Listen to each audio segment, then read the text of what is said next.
성경 말씀 고린도전서 12장 1절부터 11절 말씀까지 보겠습니다. 고린도전서 12장 1절부터 11절까지 말씀입니다. 형제들아, 신령한 것에 대하여 나는 너희가 알지 못하기를 원하지 아니하노니 너희도 알거니와 너희가 이방인으로 있을 때에 말 못하는 우상에게로 끄는 그대로 끌려갔느니라. 그러므로 내가 너희에게 알리노니 하나님의 영으로 말하는 자는 누구든지 예수를 저주할 자라 하지 아니하고 또 성령으로 아니하고는 누구든지 예수를 주시라 할 수 없느니라. 은사는 여러 가지나 성령은 같고 직분은 여러 가지나 주는 같으며 또 사역은 여러 가지나 모든 것을 모든 사람 가운데서 이루시는 하나님은 같으니 각 사람에게 성령을 나타내심은 유익하게 하려 하심이라. 어떤 사람에게는 성령으로 말미암아 지혜의 말씀을, 어떤 사람에게는 같은 성령으로 지식의 말씀을, 다른 사람에게는 같은 성령으로 믿음을, 어떤 사람에게는 한 성령으로 병 고치는 은사를, 어떤 사람에게는 능력 행함을, 어떤 사람에게는 예언함을, 어떤 사람에게는 영들 분별함을, 다른 사람에게는 각종 방언 말함을, 어떤 사람에게는 방언들 통역함을 주시나니 이 모든 일은 같은 한 성령이 행하사 그의 뜻대로 각 사람에게 나누어 주시는 것이니라. 아멘.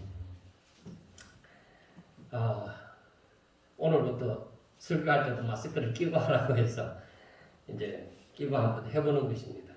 과연 제가 안경을 썼기 때문에 또 김이 안 쓰릴지 또 음악도 되고 하는데 조심스럽지만은 이 발음이 제대로 전달이 잘 됐으면 좋겠습니다. 자, 여러분, 고린도전서 12장, 13장, 14장은 우리가 이 은사에 대해서 특별히 얘기하고 있는 그 성경의 부분입니다. 그런데 우리가 알아야 되는 것은 우리가 지금까지 초대교회 때부터 지금까지 이 은사에 대해서는 사람들이 많이 또 접해왔습니다.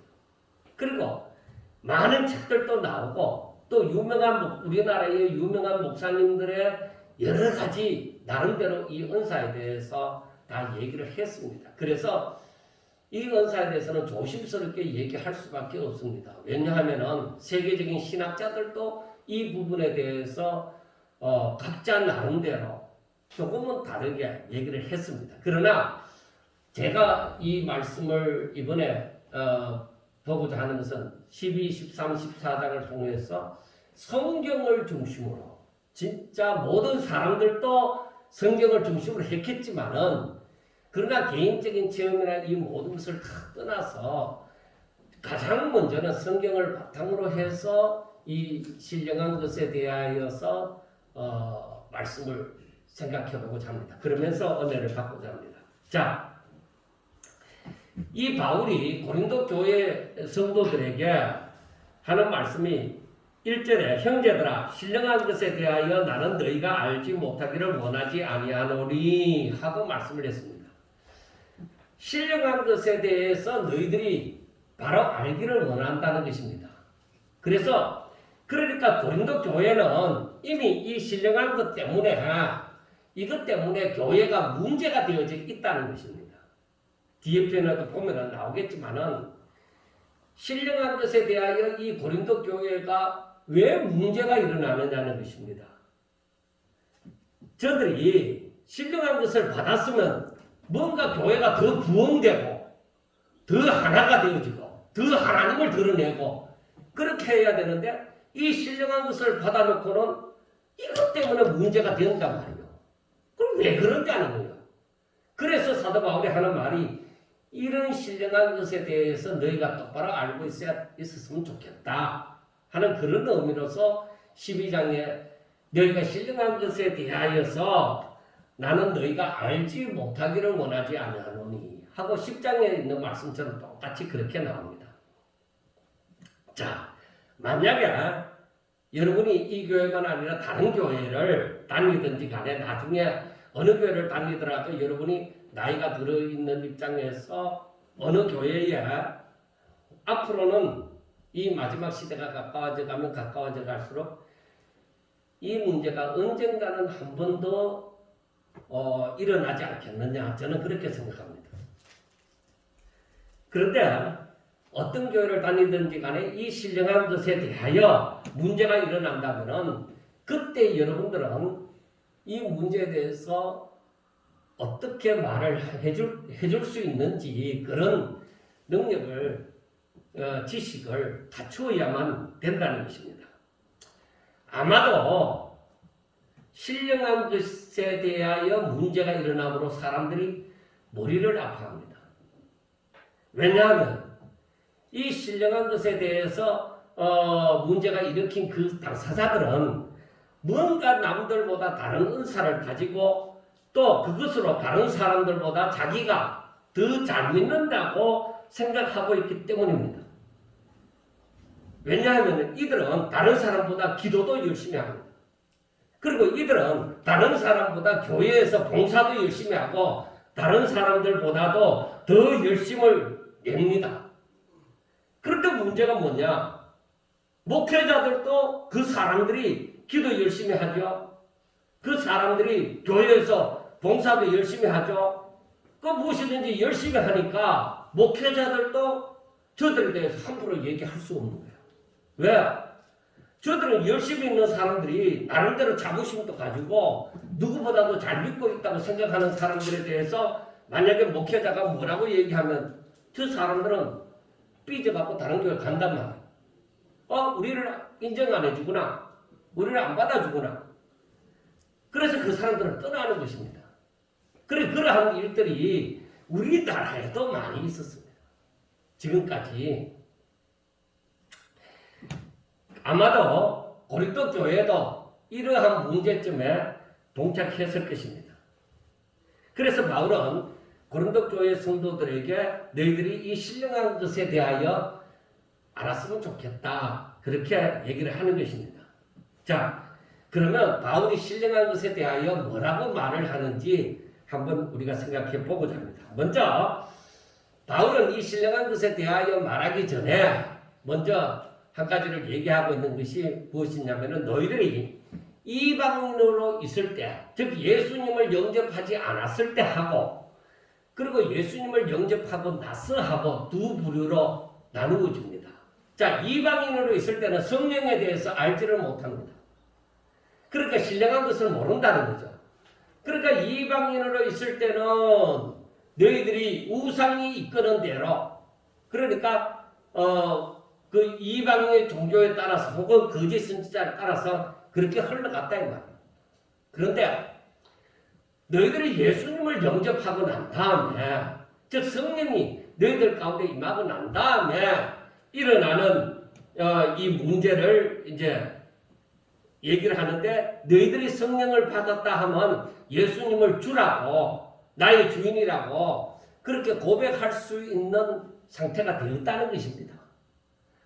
그래서 너희들이 예수님을 영접해서 내가 예수님은 나의 주님이시다 하고 고백한다는 이 자체가 너희들에게 성령이 임했다는 증거다.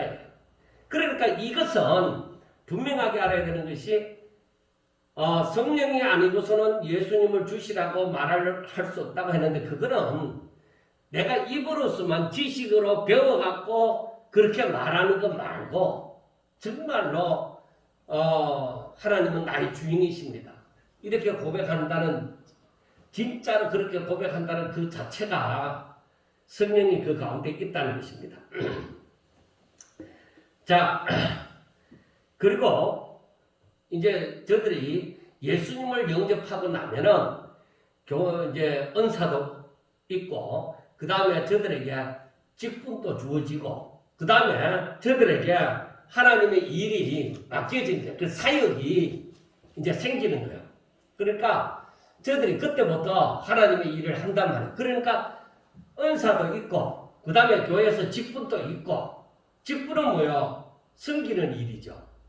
그러니까 직분은 섬기라고 주시는 거예요. 그러니까 섬기는 일도 있고, 그 다음에 사역, 이제 하나님의 영광을 위해서 하나님의 뜻을 이루어가는 사역도 하게 된다는 것입니다.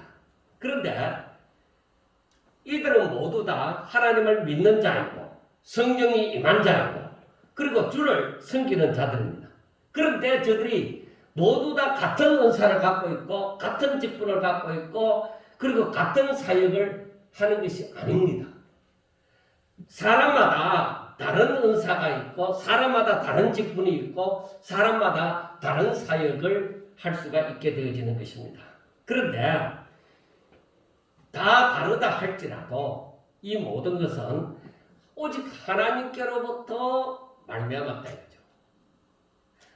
각기 다른 은사가 있어도 하나님께로부터 다 주어진 것이고 다 각기 다른 직분이 있어도 다 저들이 하나님께로부터 주어진 직분이고 각기 다른 사역을 할지라도 다 하나님께서 함께하여 주시는 그 사역이라는 것 오직 하나님의 영광을 위하여서 다 주어졌다는 것을 사도 바울은 말을 합니다. 그래서 7절에 보면은 바울은 말하기를 각 사람에게 성령을 나타내시면 유익하게 하려 하심이라 합니다. 그런데 여기에서 7절에서 뭐라고 얘기하느냐? 각 사람에게 성령을 나타내시면 분명하게 알아야 돼요. 여기에서 성령의 역사가 일어나야 돼요. 악한 영의 역사가 일어나는 것이 아니라 여기에서는 성령의 역사가 일어나야 돼요. 그런데 사람들은 모든 나타나는 현상을 다 성령의 역사라고 얘기를 한다. 만약에 하나님의 이름으로 말을 하면서 예언이라고 말을 하지만은 그 예언이 성령으로 말미암은 예언인지 악한 영으로 말미암은 예언인지 알아야 됩니다. 근데 여기에서 말하는 것은 분명히 성령으로 말미암은 것을 얘기합니다. 각 사람에게 성령을 나타내시면 하나님의 임재, 하나님의 임재로 말미암은 은사도 나타나고 여러 가지 일들이 일어나는데 우리가 오늘 아침에 그 역대하를 보면서 말씀이 되어지는데 이스라엘의 악한 왕인 아합하고 남쪽에 선한 왕인 이 여호사밧하고 이 사돈지간이 되어졌다 이 말이에요. 그러니까 가장 악한 왕이었던 그 북쪽 이스라엘의 아합의 딸하고 가장 선한 왕이었다고 말하는 그 여호사밧의 아들하고 그러니까 요람과 아달랴가 결혼을 했다 이 말이에요. 그러니까 사돈지간에 만난 거예요. 이제 아합하고 여호사밧이 만나서 이제 여호사밧이 아합을 찾아왔을 때에 아합이 엄청난 잔치를 베풀고서 얘기를 합니다. 이봐요 사돈, 내가 길라라못을 치러 가고자 하는데 아람 나라가 지금 소유하고 있는 길라라못은 저거 원래 우리 땅인데 저걸 뺏겼는데 저걸 내가 다시 찾으려고 싸우러 가는데 당신도 함께 갈래요? 하고 물었을 때에 여호사밧이 아이고 가야지요. 당신에게 생기는 일은 바로 내게 생기는 일이나 같습니다. 내가 가야지요. 그렇게 얘기했습니다. 그래서 여호사밧이 물었어요. 이 나라에 하나님의 말씀을 들을 수 있는 선지자가 없느냐 하니까 있죠. 그래서 그 선지자들을 불러서 하나님의 말씀을 듣습니다. 그 사람들이 시드기야와 함께하는 400명의 선지자입니다.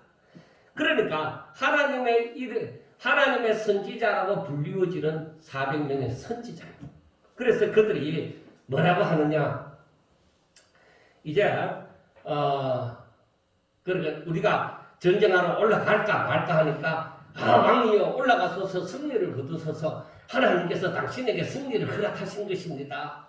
하면서 시드기야는 그 철로 불을 만들어서 그 창을 만들어서 이걸 갖고 적군을 무찌르소서 하면서 난리가 났어요. 그런데 여호사밧은 이 사람들 외에 다른 선지자는 없습니까? 하고 물었습니다. 그랬더니 아방이 하는 말이 있긴 있는데 한 사람이 있긴 있어. 그런데 미가야라는 선지자가 있긴 있는데 이 사람은 내한테 좋은 얘기를 안 해. 항상 나쁜 얘기만 한다는 거죠.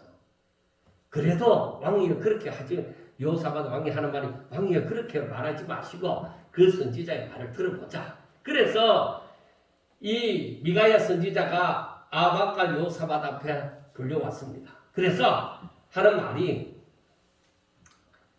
이제 나중에서 결론적으로 미가야 선지자 하는 말이 내가 볼 때에 이스라엘 온 백성이 목자 잃은 양과 같이 흩어지더라는 거죠. 그래서 각기 다 목자를 잃었으면 각기 다 제 집으로 돌아간다는 거죠. 목자를 잃게 되었다. 아방이 죽을 것이다 하는 것을 예언을 했습니다. 우리가 이미 알고 있는 바처럼 시드기야를 위시한 그 400명의 선지자가 하나님의 선지자라고 불리워지지만은 저들 가운데 거짓말하는 영이 들어가서 저들이 하나같이 승리를 한다고 얘기를 하는 거예요. 선지자라고 불리워지는 사람들이. 그래, 그것은 하나님께로부터 난 일이에요. 하나님께서 저 악한 아합을 죽이려고 그렇게 어떻게 하면 저 아합을 죽일까 했을 때에 한 영이 그렇게 얘기를 한 거예요. 내가 저 사람들 속에 거짓말을 하는 영이 되어 들어가서 저들로 하여금 거짓말을 하도록 만들겠다는 거죠. 자, 여러분 보세요. 하나님의 선지자라고 불리워지는 이 시드기야를 위시한 400명의 선지자가 예언을 하는데 다 거짓말 하잖아요. 승리를 못할 건데 승리한다고 얘기하잖아요. 그러면은 우리가 미가야 선지자는 한 사람이지만은 왕은 전쟁터에 나가서 죽을 것입니다 하고 분명하게 올바른 얘기를 하잖아요. 그런데 사람들이 누구 말 듣겠어요? 400명의 선지자 말을 듣죠. 왜? 아니 저 미가야라는 선지자 한 사람만 올라가면은 당신 전쟁하러 나가면 당신 죽습니다 하고 얘기를 하고 다른 400명의 선지자가 다 승리를 한다고 얘기를 하는데 아방이 들을 때에 누구 말을 듣겠느냐예요. 당연히 나한테 유익한 말을 해주는 그 사람의 말을 듣는 것이죠. 자, 우리가 알아야 돼요. 예언이라는 것이, 은사라는 것이 바로 이와 같은 거예요. 그 400명의 선지자에게 지금 성령이 임한 게 아니에요. 악한 영이 돼요. 그리고 하나님께서 허락하신 것이요. 악한 영이 저들 가운데 거짓말하는 영이 되어져서 들어가겠다 하는 것은 하나님의 허락이죠. 자, 그러면은 하나님의 허락 가운데서 저들이 다 아까 이제 거짓말하는 사람이 되어졌다 이 말이에요. 근데 사람이 볼 때는 그걸 모른다. 저들도 하나님의 선지자이기 때문에 옳은 말을 하는 줄 아는데 한편에서는 400명이나 되는 선지자가 승리를 한다. 그리고 단 한 사람은 당신 전쟁터에 나가면 죽는다. 그렇게 얘기한다. 같은 하나님인데 어떻게 이럴 수가 있느냐. 그럴 수 있다는 거죠. 그래서 우리가 이 부분을 제가 성경 이 역대하를 두고서 한 부분을 가지고 제가 예를 들어서 말씀을 드리지만은 이 오늘 12장 7절에서 말씀하는 것처럼 각 사람에게 성령을 나타내시며 하고 얘기하는 악령을 나타내는 게 아니에요. 성령의 역사가 일어난다는 것은 유익하게 하려 하십니다. 성령이 나타난다는 것, 하나님의 선한 역사가 일어난다고 하는 것은 유익하게 하려 하십니다. 그걸 우리가 제일 먼저 기억해야 돼요. 성령의 역사는 바로 하나님의 뜻을 이루는 것이죠. 다른 뜻도 없어요. 그래서 우리가 이 말씀을 보면서 생각해야 되는 것이 바로 하나님을 잘 알지 못하면 고린도 교회와 같이 하나가 되지 못하고 분쟁이 일어나는 것을 아주 당연한 듯이 우리는 볼 수가 있다는 거예요. 그러면은 많은 사람들이 은사를 받았고 능력을 받았다 하는데 그 교회가 짜게지고 분쟁이 일어나는 일은 왜 그러느냐? 분명히 저 가운데는 악한 영의 역사가 일어나고 있다는 것이죠. 사람은 모르는데 사람은 그걸 분별하지 못한다 하더라도 바로 그와 같은 것은 악한 영의 역사가 분명히 그 가운데 역사하고 있다는 것을 우리는 알 수가 있는 거예요. 그리고 하나님께 영광을 돌리는 것보다 오히려 사람을 우러러보게 되고 사람에게 영광을 돌리는 일이 일어나는 것을 우리는 그 은사의 현장에서 흔하게 볼 수 있었던 것입니다. 그래서 사람들이 말로서는 이 모든 영광을 하나님께 돌립니다. 다 같이 박수 치시다 하고 할렐루야 하고 분명히 입으로는 그렇게 하는데 그 영광을 누가 차지하느냐? 사람이 차지한다. 그러므로 그 모든 일들이 사람의 잘남과 노력과 능력으로 그리고 하나님께서 그 자기를 특별히 더 사랑해 주시기 때문에 그런 능력이 임한다고 혹은 그 비슷하게 말을 한다. 그러면은 사람들은 그렇게 말을 하지만은 그 사람에게 정말로 다른 사람에게는 일어나지 않는 특별한 일이 일어나니까 그 사람을 우러러 보게 만들고 특별하게 생각하는 것입니다. 그래 되면은 특별하게 여겨지는 그 사람은 교만하게 되어지고 자신이 모든 것을 다 아는 것처럼 생각하고 그렇게 생각하게 되어지는 것입니다. 그리고 그래서 사람들은 자기 자신도 이렇게 되기를 바라고 자기 자랑을 하고 싶어 하는 것입니다. 그래서 그 당시에 부흥회나 여러 집회에 포스터나 현수막 같은 거 보면은 무슨 산상 기도회, 산상 집회, 신년 대부흥회 이렇게 하면서 포스터가 거의 붙을 때에 강사의 프로필을 보면은 그 강사가 하늘에서 내려온 특별한 사명자처럼 신의 아들처럼 그렇게 여겨지는 문구들이 많이 있습니다. 그런데 그 사람들 가운데 지금 제가 아는 사람들 가운데서도 지금도 은퇴를 했지만은 지금도 살아 계시는 분들이 있습니다. 많은 사람들이 돌아가셨죠. 그런데 그러한 집회의 중심이었던 장소가 어디예요?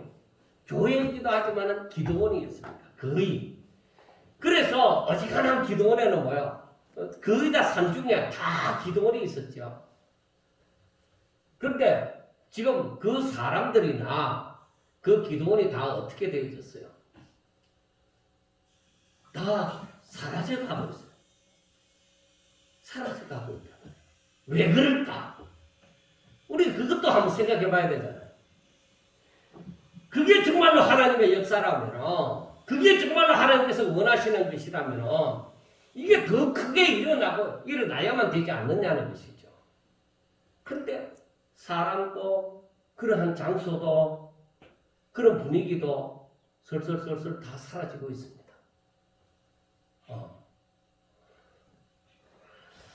그런데 겨우 몇 명만 유지하고 있는데, 그래 이런 운동이 지금 제가 한 번씩 언급하는 신사도 운동. 그 옛날에 교회 성장학을 우리나라의 큰 교회의 주축을 이루었던 그 목사님들이 거의 다 피터 와그너 박사의 제자들인데 그 사람들 가운데서 피터 와그너 박사가 신사동 운동을 일으키면서 거의 모든 사람들이 신사동 운동을 따라가고 있는 거예요. 그 가운데 대표적인 인물이 서울 오륜교회 김문호 목사님이에요. 다니엘 기도회 하는. 그래서 그 다니엘 기도회가 얼마나 전국적으로 지금 이루어지고 있습니까? 그래서 그걸 우리가 알아야 돼요. 흐름이 어떻게 되어져 가고 있는지. 그래서 제가 그 다니엘 기도회 자체를 제가 좀처럼 언급하지 않는 거죠. 그런데 우리가 이 부분에 대해서 사람들이 처음부터 우리나라의 이런 흐름에 있어서 제 자신도 처음부터 그것을 반대하거나 이러지 않았습니다. 오히려 제가 엄청 좋아했습니다. 왜냐하면 제가 기도원에서부터 회개하고 들어간 곳이 교회를 다니기도 했지만 기도원에서 생활을 했기 때문입니다. 그리고 그러한 일들을 많이 보고 제 자신도 부러워하고 제 자신도 그렇게 되기를 얼마나 바라면서 얼마나 제가 한 40대 중반까지도 계속 고민을 갈등을 많이 느꼈습니다. 정말로 갈등을 많이 느꼈습니다. 그러면서 뉴질랜드 가서 있을 때는 제가 하나님 앞에 기도했어요. 하나님, 정말로 이렇게 해서 교회가 부흥되어지고 사람들이 하나님을 믿게 되어지고 하는 것이라면은 제가 다시 한번 이렇게 성령 운동을 한다 하고 할 수 있게 해주세요. 그런데 제가 그 부분에 대해서 자신감을 얻을 수 있을 만큼의 어떤 응답은 오지 않았습니다. 그래서 제가 거기에 대해서 이게 아니고 처음부터 말씀하신 것이 너는 말씀을 봐라 하고 하셨던 그 말씀의 의미를 다시 한번 되새기면서 제가 한국에 돌아오고자 했던 것입니다. 자, 여러분들 한번 보세요. 그 당시에 말씀과 성경, 그러니까 말씀과 능력, 보통 말씀 집회, 능력 집회 이렇게 주류를 이루어 갔어요. 그런데 그 배후에는 밑에 보면은 부수적으로 달린 것이 방언, 예언, 그리고 치유, 즉 병고침 이런 단어들이 밑에 부수적으로 많이 쓰여졌습니다. 여러분 한번 생각해 보세요. 하나님께서 연세가 많아갖고 이제는 힘이 없어서 이러한 일들을 못하시는 것이라고는 여러분들은 아마 생각하지 않을 것입니다. 그렇다면 하나님께서는 왜 그렇게도 세상을 떠들썩하게 했던 일이 지금은 시들하게 할까? 하나님은 지금은 역사하지 않는 것일까? 아닙니다. 우리도 그렇게 인정하지 않을 겁니다. 하나님은 지금 또 살아계셔서 역사하는데 그런데 왜 전에 60년대, 70년대, 80년대 그때 일어났던 그 운동들이 왜 옛날에 우리나라 초대교회 때 일어났던 그런 일들이 오늘날에는 일어나지 않을까? 그걸 우리가 성경을 읽고 묵상하면서 가만히 생각해 봐야 돼요. 자꾸 성경을 묵상해 가다 보면 그 답이 나와요. 자, 우리 한번 생각해 봅시다. 하나님의 말씀은 영원합니다. 그리고 하나님의 말씀은 변경되는 게 아닙니다. 불변합니다. 그런데 하나님의 능력을 나타내시는 것은 어떤 모양으로 나타내는 것은 시대마다 사람마다 다 환경에 따라서 다 틀립니다. 엘리야에게 나타나셨던 하나님, 엘리사에게도 나타나셨죠. 그리고 예레미야에게도 나타나셨죠. 그리고 세례 요한 때도 나타나시고 예수님이 또 오셔서 능력을 나타내시는데 여러분 한번 보세요. 그러한 선지자들이 항상 죽은 자를 살리고 항상 병든 자를 살리고 항상 예언을 하고 한 것은 아닙니다. 예수님이 오셔서 죽은 자를 막 계속적으로 살렸습니까? 아닙니다. 예수님이 문득병 자만 보면 항상 낫게 하셨습니까? 아닙니다. 병든 자만 보면 다 가서 기도해 주면 다 낫게 했습니까? 아닙니다. 그러니까 이러한 능력은 하나님께서 하나님의 일을 이루시기 위하여 자신을 나타내시고자 하는 때에 나타나신 거예요. 그래서 지금도 복음은 여전히 전하여지고 있습니다. 그러나 사람들을 몰고 다녔던 그러한 능력은 잘 볼 수가 없습니다. 왜 그렇겠느냐? 바로 하나님께서 원하시는 바 하나님의 형상을 입은 사람들이 하나님의 말씀을 듣고 순종하는 삶을 원하시는 것이지 사람들이 하나님을 믿는 사람들이 계속적으로 무슨 능력을 행하며 사는 것이 목적이 아니기 때문입니다. 그래서 제가 이제 40대 때에 그때 이제 선교사로 있으면서 한국에 들어와서 그 저보다 선배인 목사님들의 얘기를 들으면은 이제 제가 이제 기도원에서부터 이제 시작한 그러한 사람이니까 가끔씩 저보고 얘기를 합니다. 이 목사 참 신기하지. 그 뭐가 신기한데 그러니까 내가 한국에서는 아무리 기도해도 그러한 능력이 안 나타나는데 저 아프리카나 저 우즈벡이나 저 키르키즈나 저런 나라에 가서 기도하면 안수하면은 막 역사가 일어난다는 거야. 야 신기하지. 그래서 내가 막 굉장히 힘을 얻어서 한국에 돌아와서 본교회 교인전 때 해보니까 안 되더라는 거야. 그 왜 그러냐. 그래서 제가 그 자체에 대해서도 제 자신이 확실하게 답변을 해주기보다는 의문을 가지면서 얘기를 했어요. 목사님, 거기에는 그게 필요한 거예요. 그래서 하나님께서 나타내시기를 원하는 것이고 지금 한국에는 그것이 필요 없을 만큼 그만큼 한국교회가 성장해서 하나님을 잘 믿을 수 있는 단계입니다. 거기에는 이제 복음이 처음으로 들어가서 그런 능력을 바라보고 예수님이 행하셨던 것처럼 그렇게 하는 거예요. 이제 그렇게만 얘기를 했습니다. 자, 그런데 우리가 알아야 되는 것, 성경 창세기를 보면서 하나님께서 진짜로 사람들에게, 자기를 믿는 사람들에게 원하는 것이 무엇인가? 그것은 제가 항상 그러잖아요. 하나님께서 우리를 향하신 하나님의 원하시는 우리의 삶은 어떤 것이냐? 하나님의 말씀을 듣고 순종하는 것. 처음부터 아담 때부터 지금까지 그리고 마지막 순간까지 하나님께서 원하시는 것은 우리가 하나님의 말씀을 듣고 깨달으며 그래서 믿고 순종하는 것. 그것으로 하나님께 영광 돌리는 것. 하나님께서는 그걸 원하신다는 거예요.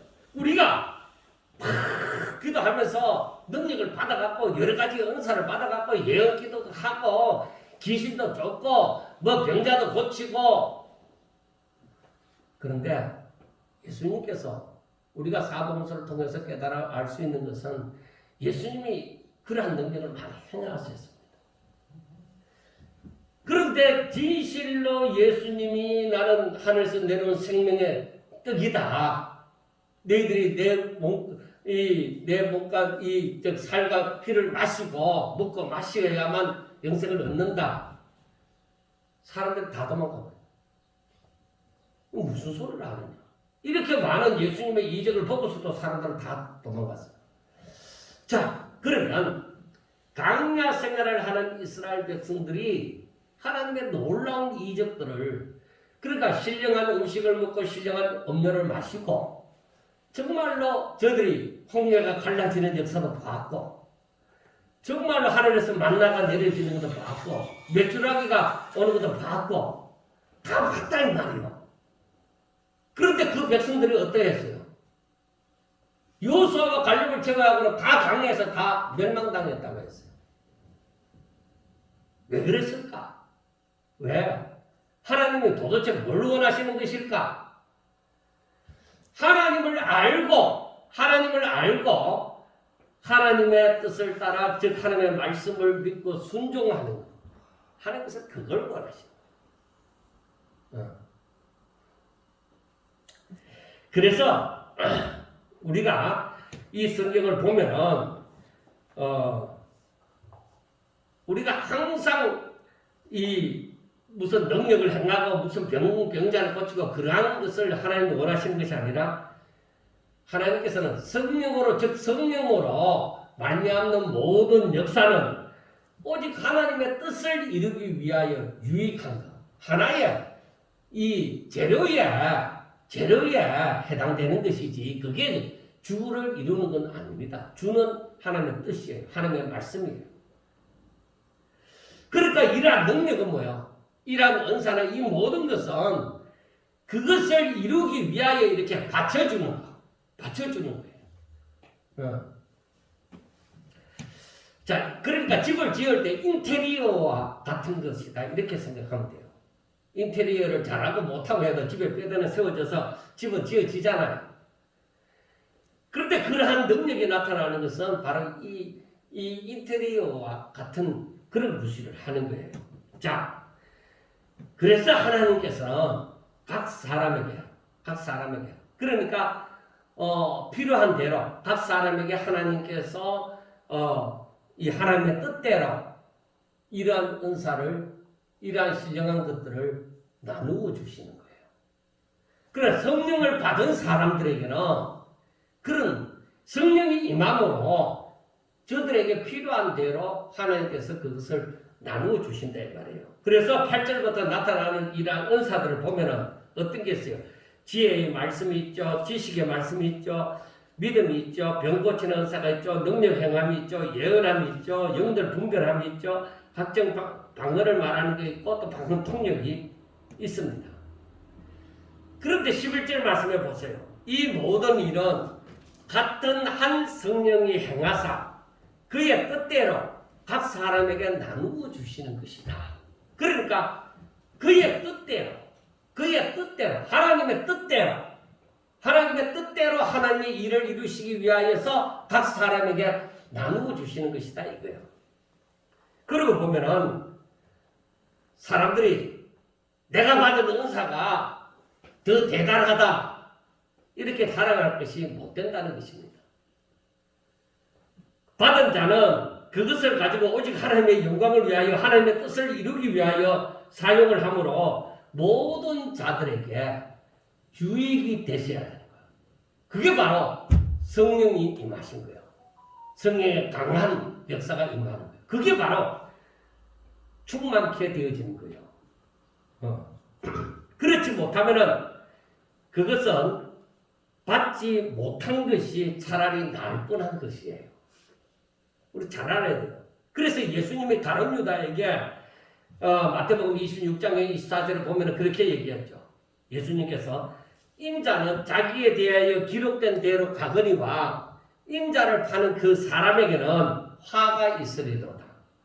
그 사람이 차라리 태어나지 아니하였더라면 제게 좋을 뻔하였느니라.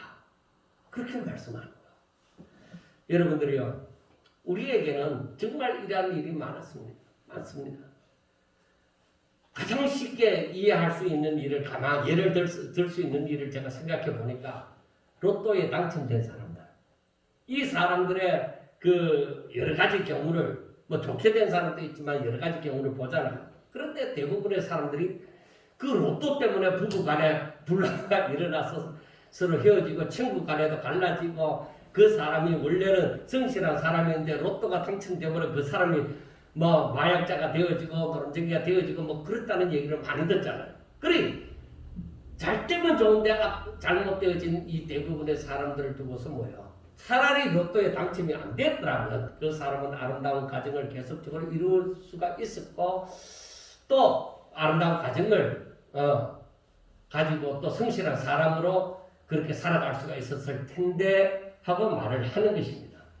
그래서 복권에 당첨되지 않았더라면 좋았을 것을 이렇게 얘기를 합니다.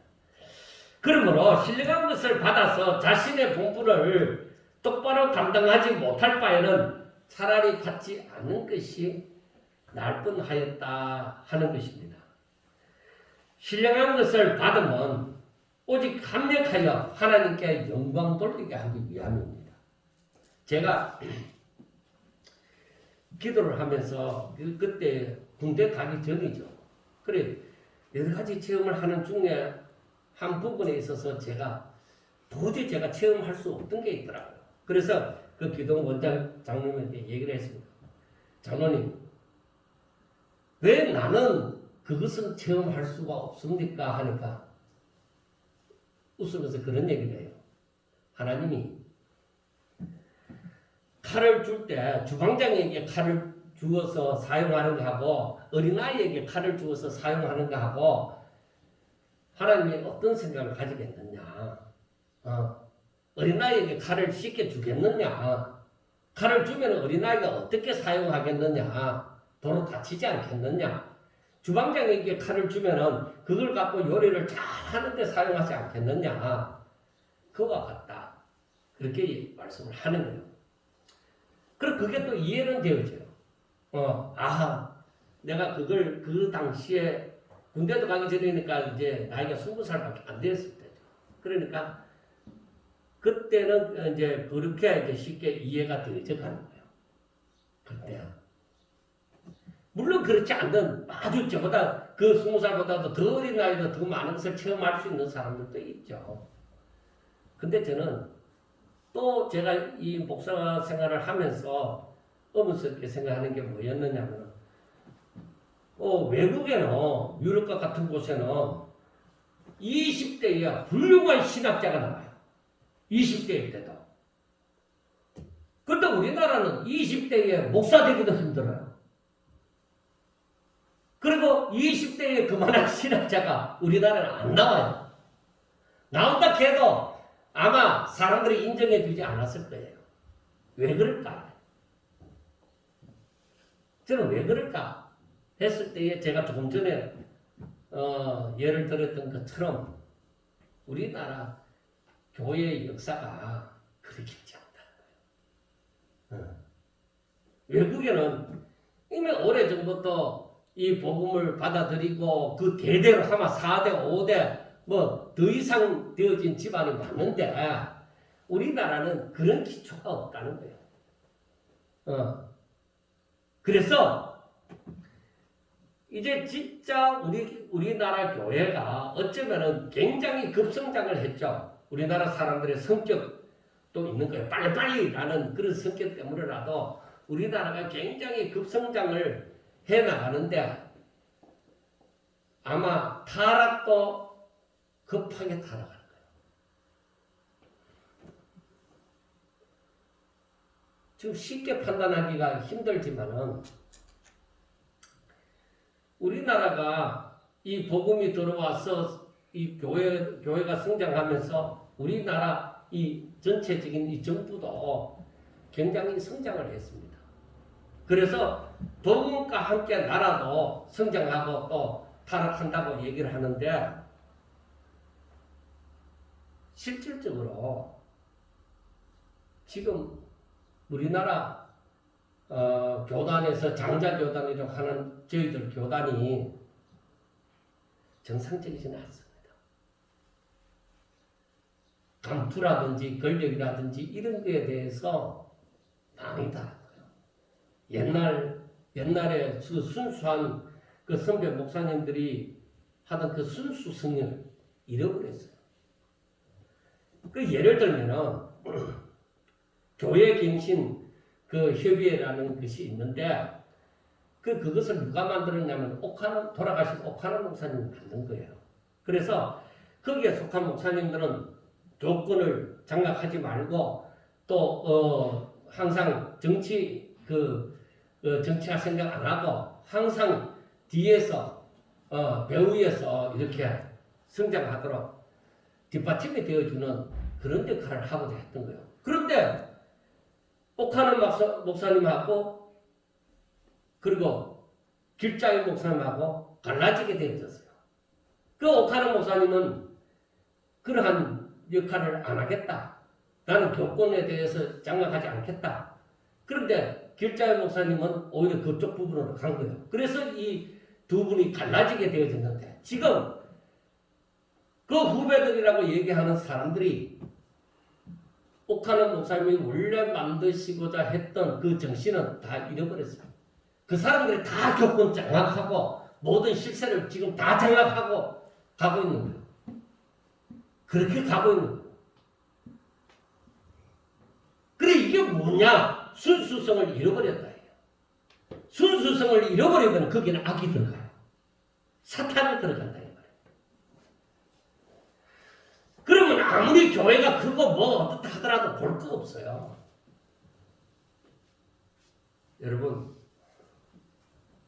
우리가 알아야 되는 것은 사람들이 또 더구나 우리나라 사람들이 옛날에 못 살았던 시절이 있으니까 어떻게 피땀 흘렸으라도 잠을 안 자고서라도 열심히 내놓고 해서 남보다 더 잘 되고자 하는 게 있잖아요.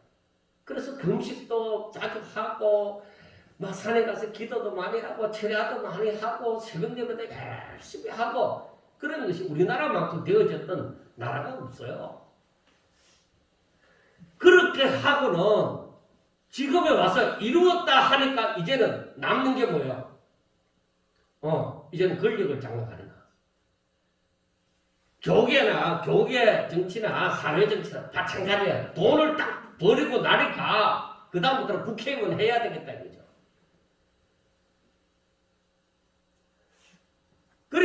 그러니까 교계를 보면은 교회를 키우고 나니까 그 다음부터는 뭔가 장악을 해야 되겠다는 거예요. 권력을 가져야 되겠다는 것이. 이게 타락이에요.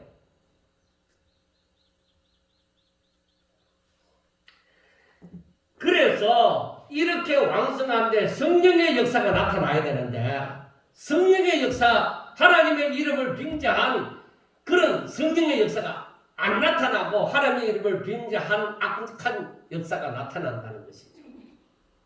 그것이 신령한 것이 아니라는 거예요. 진정 하나님의 말씀을 파고 들어가면은 겸손해야 돼. 우리 다 아는 거잖아. 겸손해야 돼. 그 마음이 온유해야 돼. 뭔가 하나님의 영광을 위해서 사도 바울처럼 그리고 사도들처럼 다른 사도들처럼 자신을 온전히 전제로 부어드리는 온전히 불 가운데라도 뛰어들어가는 그런 종들이 되어져야 될 거 아니냐. 그래서 우리가 예수님을 믿으면 믿을수록 나이가 들어가면 들어갈수록 연륜을 더하면 더할수록 우리 자신은 잿덩이가 되어지는 그런 존재가 그런 신앙이 되셔야 된다. 나이 들어서 편하게 은퇴하고 편하게 살아라는 거 아니에요.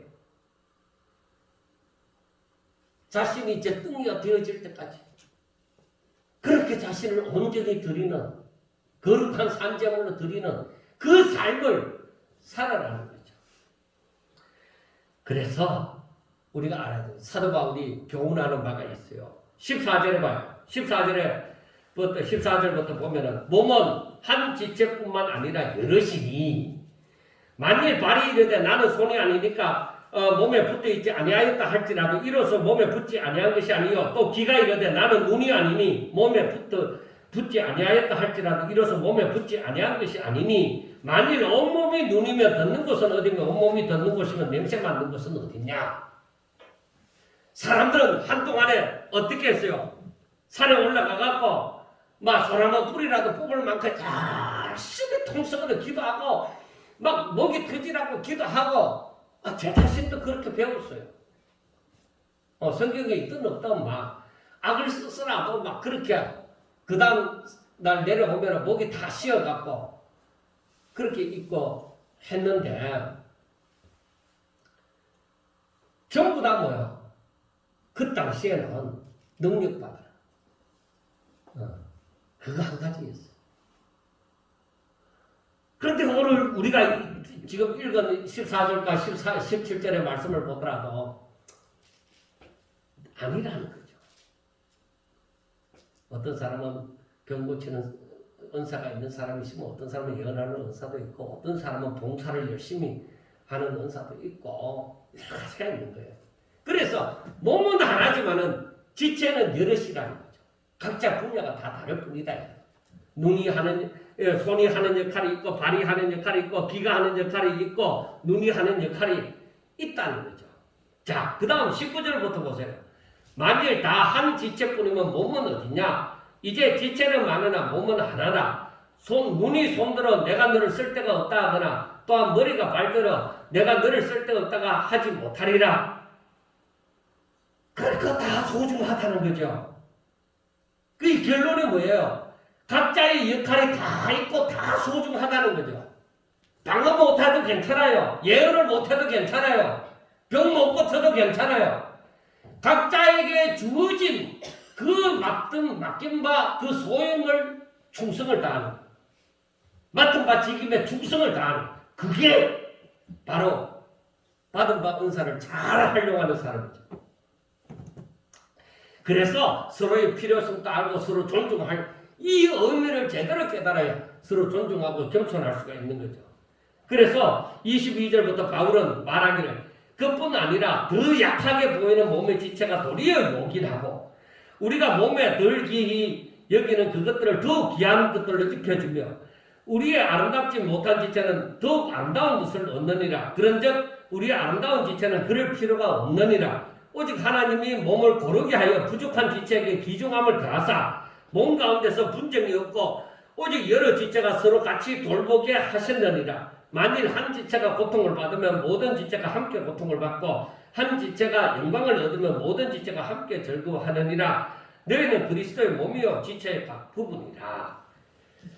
그러니까 사람이 볼 때는 뭔가 거대하고 대단하게 나타나는 거 아니고는 사람들은 무시를 해요. 업신여기거든요.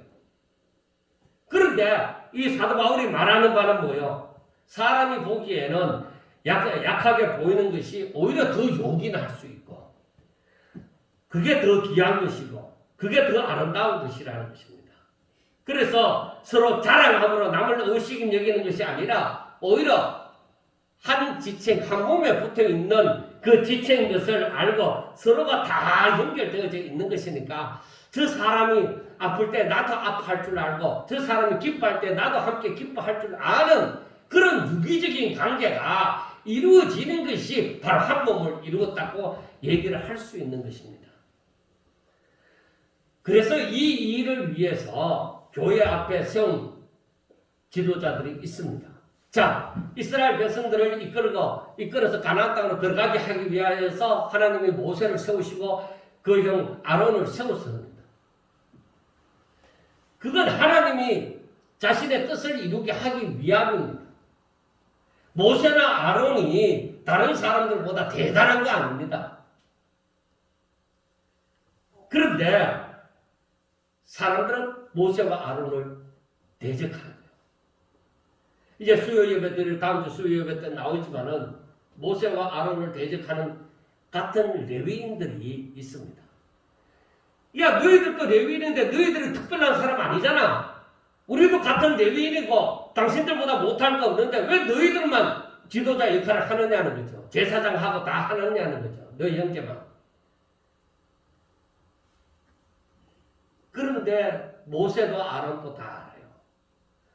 우리가 잘났어 아니야. 하나님이 해주셨기 때문이다. 그래서 너희가 나를 대적한다는 것은 하나님을 대적하는 거야.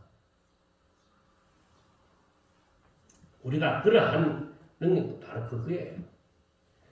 하나님이 나에게 직분을 주시고 하나님이 나에게 이러한 은사를 주시고 하나님께서 내가 이 일을 사역할 수 있도록 만들어 주신 것이지 나는 아니야. 나는 할 수 없는 데서 하나님이 나를 이렇게 감당케 해주신 거야.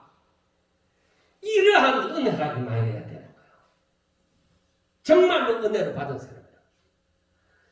내가 아니다. 나는 예수 안에서 죽었다.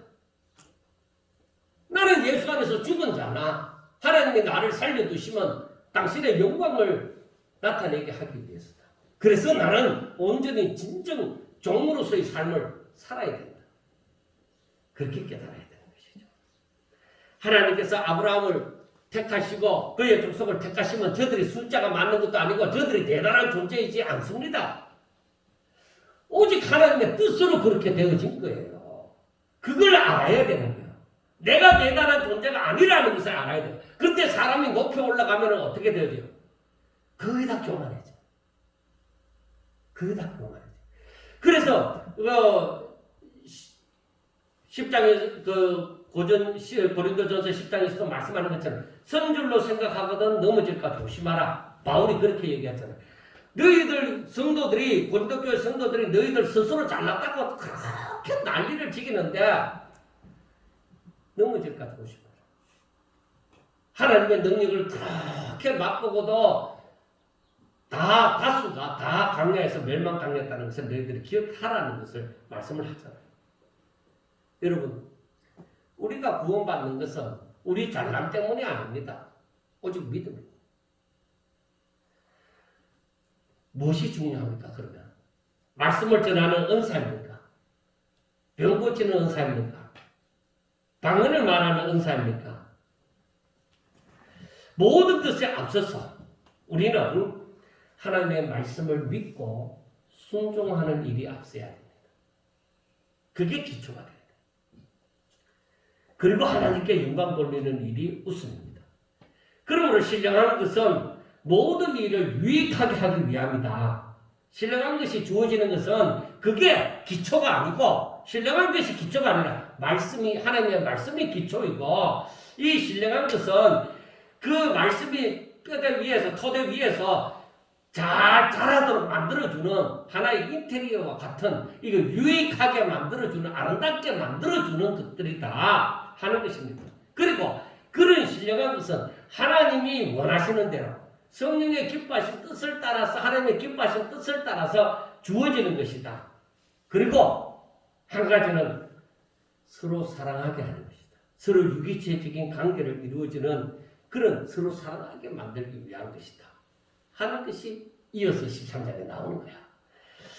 자, 우리는 하나님을 잘 알아야 됩니다. 그 때문에 우리가 하나님을 잘 알아야 돼. 그래야 이게 이해가 되죠. 그래야 하나님의 뜻대로 하나님의 기쁘시게 하는 일을 하게 되는 것이에요. 진정 하나님께서 무엇을 자신에게 주으셨든지 간에 하나님께서 원하시는 그것을 이루는 성도가 되어야 돼요. 그래서 마지막에 12장 마지막에 보면은 그런 얘기를 하는 거잖아요. 자, 28절부터 보면은 하나님의 교회 중에 맺을 세우서니 첫째는 사도요, 둘째는 선지자요, 셋째는 교사요, 그 다음은 능력을 행하는 자요, 그 다음은 병 고치는 은사와 서로 돕는 것과 다스리는 것과 각종 방언을 말하는 것이니라. 다 사도이겠나? 다 선지자이겠느냐? 다 교사이겠느냐? 다 능력을 행하는 자이겠느냐? 다 병 고치는 은사를 가진 자이겠느냐? 다 방언을 말하는 자이겠느냐? 다 통역을 하는 자이겠느냐? 근데 사람들은 우리 그때에 그 시대에 그렇게 얘기했죠. 능력 받았다 하는 사람들, 나는 9가지 은사 다 받았다, 12가지 은사를 다 받았다, 그렇게 말하는 사람들이 참 많았습니다. 그런데 이 말씀을 보면 어때요? 맞는 사람도 있지만은 거짓말 하지 마라. 하나님께서는 이렇게 하시는데 그렇게 되겠죠. 이 말씀을 보면. 그래서 31절은 뭐라고 얘기해요? 너희는 더 큰 은사를 삼해라. 이 모든 것도 다 유익한 것인데 너희들은 더 큰 은사를 삼해라. 내가 또한 가장 좋은 길을 너희에게 보이겠다. 가장 좋은 길. 그게 이제 다음 주에 나오는 13장이에요. 이게 그래서 제가 이 사랑이 보통 사람들이 말하는 사랑하고 다르다니까. 신령한 사랑이라니까.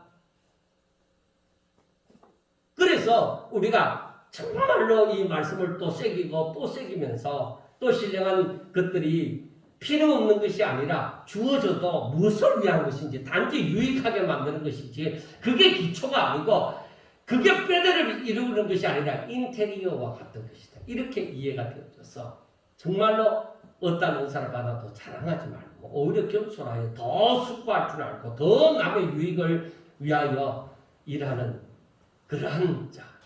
우리 모두가 정말로 각 지체의 역할을 잘 감당함으로 몸이 탄탄한 몸을 이루고 건강하게 보이는 몸을 이루고 아름답게 보이는 몸을 이루는 그러한